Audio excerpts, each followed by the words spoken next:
Chapter 7. The Law of Refraction and Reflection.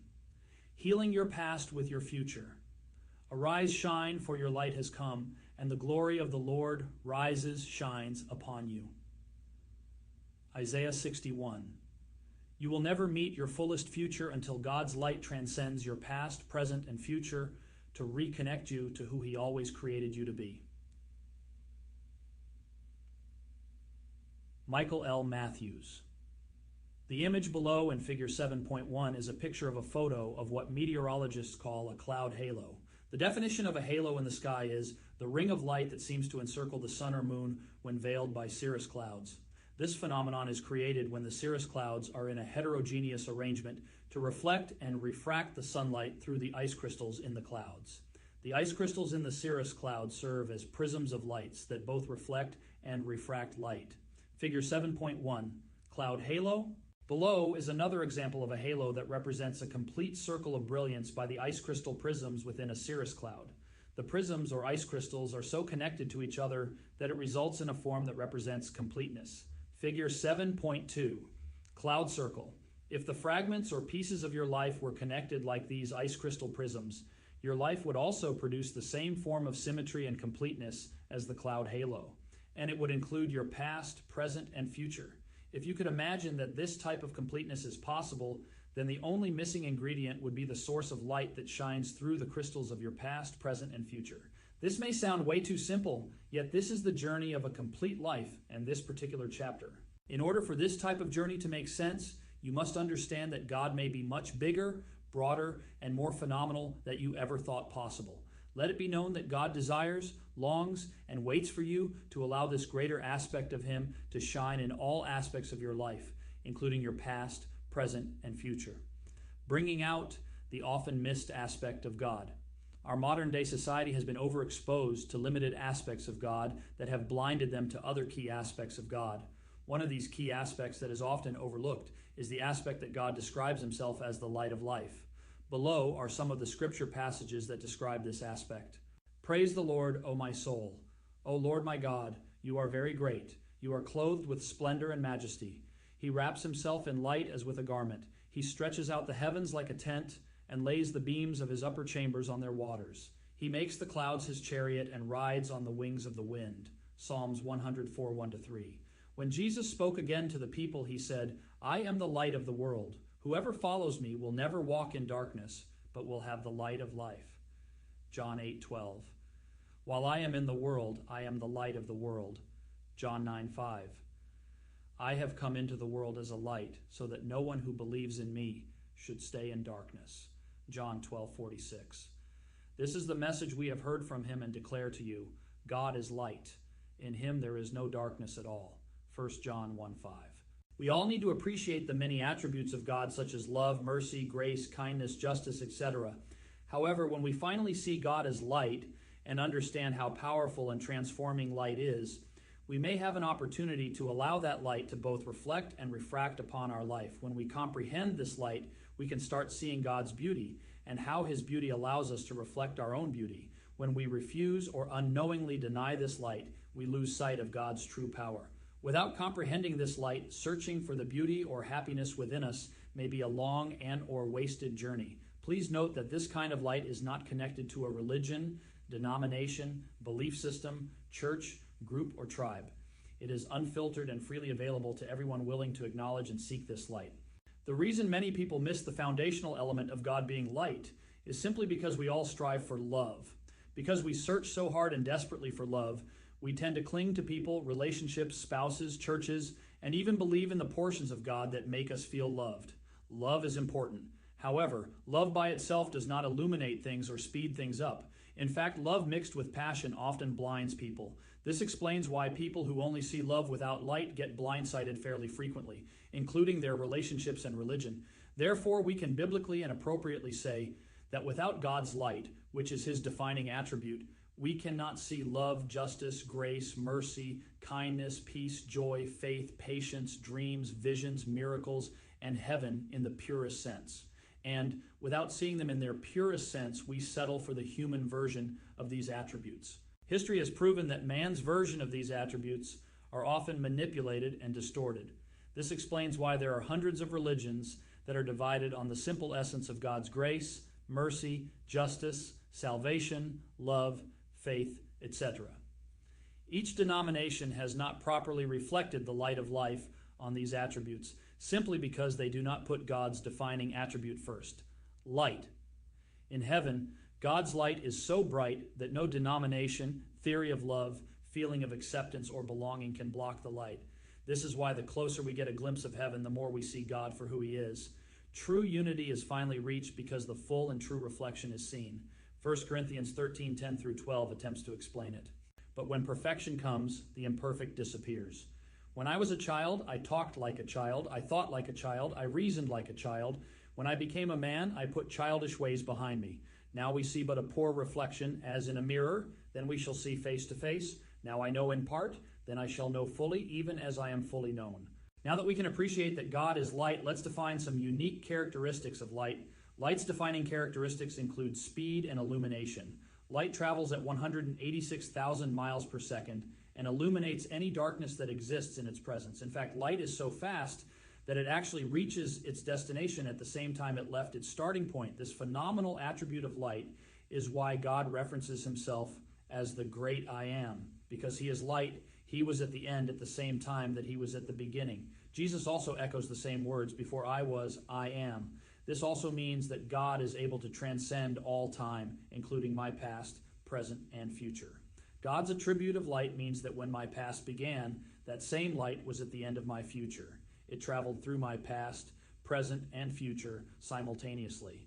It also means that God can and does travel through heaven and earth at the same time. Therefore, we can see that the will of God in heaven is done on earth as well at the same time. It is fair to say that Hollywood never invented time travel. Rather, God is time travel. He is the great I am. Because light is so fast, this is the reason that God states that 1,000 years to humanity is as one day to the Lord. Psalm 94. No wonder God knew me before I was born and knows in advance my choices and ultimate destiny. He, as light, traveled through my past and destiny before I ever left my mother's womb. On a positive note, it is no wonder he can correct my past, my present, and reinvent my future, all within a split-second dream, vision, or circumstance. It may also be how he can relate to all my infirmities and temptations. He traveled through them and experienced them before I was born. Let's take a minute and compare our human love to God's light. Upon comparison, we can start seeing a vast contrast between the two, describing why there are so many issues when we strive only for the love side of a relationship. Table 2.1 shows the contrast between love and light. Attributes of love, attributes of light. Love is more of a feeling than a fact. Light is more of a fact than a feeling. Love can be fleeting at times. Light is always constant. Love can cause us to be blind at times. Light always exposes blindness/darkness. When love is pure and true, it feels awesome. Light is always pure and true. When love is abused, it hurts or destroys a person, feelings, and relationship. You can never abuse light. It always exposes truth and separates light from darkness. When love is right, my life improves and goes forward. Light always improves things and moves things forward. When love is wrong, my life moves backwards. Light cannot be wrong, and when used, it always moves my life forward. Hatred, bitterness, and envy can squash or minimize human love. Darkness cannot squash light. There is no conqueror of light. Variable, can be fast, stagnant, slow, or regressive. Constant, always fast, travels at 186,000 miles per second. God did not say, let us create love. God did say, let us create light. God did not say, let your love shine before men, so they may see your good works and glorify your Father in heaven. God did say, let your light shine before men, so they see your good works and glorify your Father in heaven. Love lets me like, judge, or dislike someone else. Light lets me see things for what they really are, as it exposes things. God did not say that the love of the body is the eye, and if your eye be full of love, your whole body will be full of love. God did say that the light of the body is the eye, and if your eye be full of light, your whole body will be full of love. Matthew 6:22. Satan does not need to disguise himself as an angel of love because love would cast out fear. Perfect love casts out all fear. 1 John 4:18. Satan tries to disguise himself as an angel of light because this is the perfect impersonation of God. Satan tries to reflect himself in our lives. 2 Corinthians 11:14. Medical research did not discover love deprivation disorder. Medical research did discover light deprivation disorder as part of seasonal affective disorder, SAD. 7.1. The contrast between love and light. By examining table 7.1, a person can rationalize. That light is the one constant force that comes from God. His love is also perfect, but humans have a tendency to modify and easily distort God's love. The great news is that there is no way humans can distort God's light. Humans can only ignore light. In the 23rd Psalm, King David describes the feeling of walking through the valley of the shadow of death, yet fears no evil. He fears no evil because he openly admits that a light is shining in his circumstance, Psalms 23. He admits by stating that there is a shadow, and wherever there is a shadow means that there is also a light shining into the darkness. Without light, there can be no shadow. Imagine the power that is unleashed when I recognize that God is not just love, but light. This revelation of light combined with love was given that we could begin to see things that we never saw before. That light might begin to reflect and refract on the issues of my life and allow me to finally see the pearl or pearls within me that were only viewed as irritants to me before. A personal example of light versus love. Pam likes to share the following example that helped her in our marriage.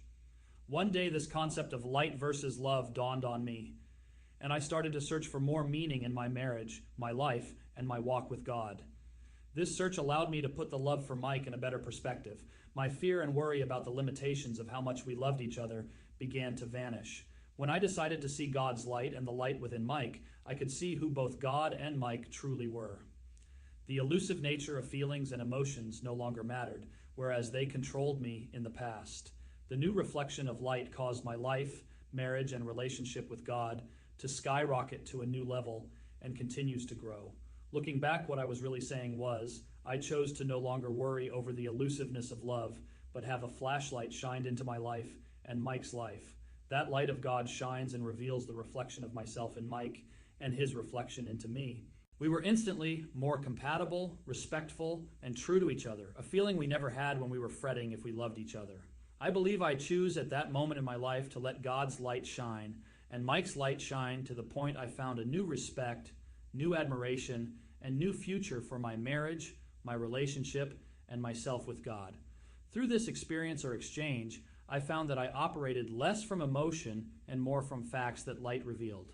This should not have surprised me because light exposes facts, while human love expresses emotion. Human love had a very strange way of having me always doubt, fear, worry, and at times think evil, condemning and spiteful thoughts. My experience was a revelation that is explained in Matthew 6:22-23. The light of the body is the eye, and if my eye be single clear, my whole body will be full of life. But if my eye is evil, my whole body is full of darkness, and oh, how great is that darkness. This light that began to shine in me began to work on my mind rather than just my heart. My newfound light was amazing as things changed and opened up to me like never before. Have you ever noticed that when you buy a different make, model, and color of automobile, that suddenly you start noticing how many more people drive the exact same make and model that you are driving? It now seems as if everyone suddenly has one just like yours. My experience of light is much the same way. Once I accepted and allowed God to shine His light upon my life and circumstances, I started to notice things being exposed by His light, which were normally hidden from my view. In addition, my understanding and desire for change sped up. Light fulfilled its purpose in me. It exposed darkness and sped things up. Now, let's take a very personal biblical example that connects the concept that light from God is far superior than the feelings of love. Light has the potential to change circumstances that love by itself cannot. Love from God is phenomenal in many ways. A biblical example of light versus love, Acts 9. The religious leader, Saul, later named Paul, was a religious leader who initially missed the fact that Jesus Christ was the Messiah, the light that was changing the world. This lack of seeing the light created great confusion for him, and as a religious leader, he made a drastic mistake and concurred with his religious peers that Christians must be killed. They were convinced that Christianity was a cult that was working against the organization of religion. Saul Paul was a zealous religious person who had hated the truth of Jesus Christ. One day, on the way to Damascus, an amazing light flashed around Saul. The light was so powerful that it knocked him off his horse. Immediately, Saul knew that it was the Lord who was examining his life at that very moment.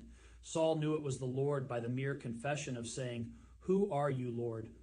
Through all his years of religious training, Saul never experienced nor understood that the Lord was such a bright light like this. The light blinded Saul, and he could not see for a few days. However, God got his attention by replying, "This is Jesus, the one you persecute. Now get up and go into the city, and you will be told what to do next." To make a long story short, Saul became the Apostle Paul and went on in many ways to lead the New Testament church and write many of the New Testament Bible books. In other words, during one flash of light of completeness, Saul Paul's entire past, present, and future was healed and revealed. God's light of completeness healed one of the vilest religious leaders. Let's review the table below to capture the events that happened in his experience to help you relate to your own moment of light that may be on its way. Fact about Saul/Paul. What God and light did in Saul/Paul's circumstance, scripture reference: Paul was a zealous religious murderer of Christians. Instantaneously made him a completely new person, past, present, and future. Acts 7:58, Acts 9:1, Acts 9:13. Paul states that the light that knocked him off his horse was around him, and in one passage states it was a complete light. Light formed a completeness around Saul. He was being healed from his past, present, and future. He was made a completely new man. The light reflected and refracted off his past, present, and future, possibly much like the crystals in the halo effect. Acts 9:3, Acts 22:6, Acts 26:13. God cleansed his past for a greater purpose in his future. When Christians first heard that the murderer named Saul was now cleansed and forgiven, they argued with God. God told them he is now a chosen vessel unto God. Acts 9:15, Acts 9:21. God revealed the true pearl within Saul via the light that flashed around Paul. God's light in this process is one of the greatest human examples. It shows that God can even take his own irritants, a murderer of Christians, and find the pearl within them. This shows all of us greater hope. Acts 9:15. 7.2. Defining attributes of Saul Paul's encounter with light. The story of the Apostle Paul should give great hope for every circumstance you may have been through. I am of the opinion that Paul had to see so much light at one time because he had so much past baggage. A sense of love by the local church group was not going to wipe out his reality of killing Christians. Saul allowed God's light to shine through to pierce his past, present, and future so he could truly love the Lord with all his heart, mind, and soul. God's light is all empowering and transforming. It should be noted that this great transformation of light is what gave Paul the love he needed for the Jews and Gentiles as well as his enemies. It is amazing how love is a natural outcome of God's light. But when we put love first, or love as a message all by itself, it is a backwards message that disappoints many people.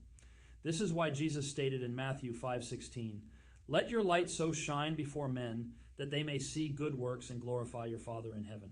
Jesus did not say, "Let your love so shine before men so they could see your good works." The reason that light comes first in the sequence is because light, not love, fulfills God's original purpose for the good works. Light in me versus love in me allows people to give glory to God, not glory to me or my love. If people see my love and my good works, they will tend to give me the credit and the glory instead of God.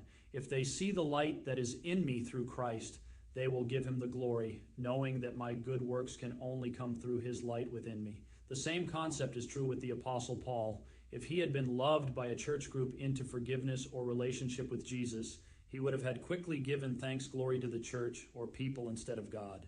We are getting into the heart of this chapter, the transforming power of God's light. In the Apostle Paul's story of forgiveness, we find in Acts 9:9-15 that a fellow Christian called Ananias was hurt by Paul's acts of murder. Ananias was not ready to forgive Paul's sinful acts of murder and follow God's request to pray for Paul to be a blessing to the world.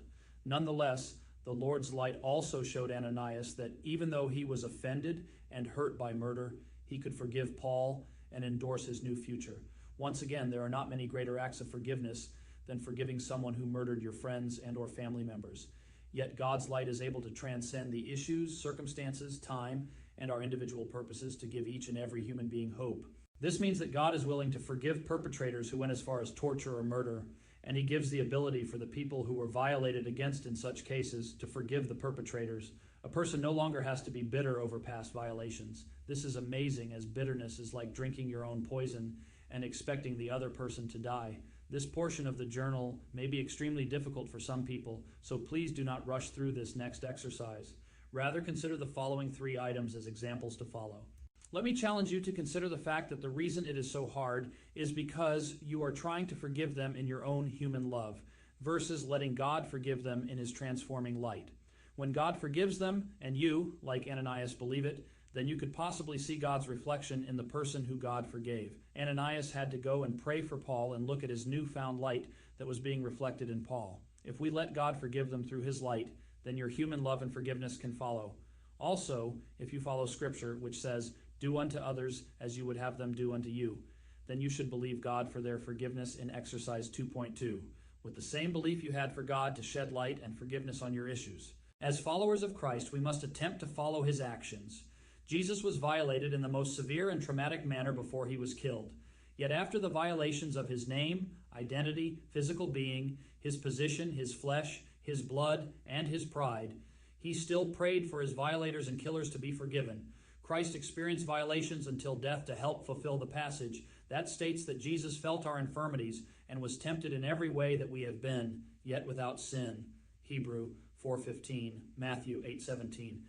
Jesus went the fullest distance of violations to relate to our violations. The missing piece of information that we will not know until we get to heaven is the depths of pain and experiences that Christ went through between his death and resurrection.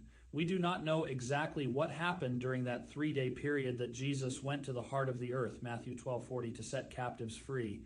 However, what we do know is that Jesus experienced all levels of our infirmities and overcame all dominions, powers, authorities, and conquered even death's very sting. He traveled the distance for you and me, so we can truly claim that by his stripes we are healed.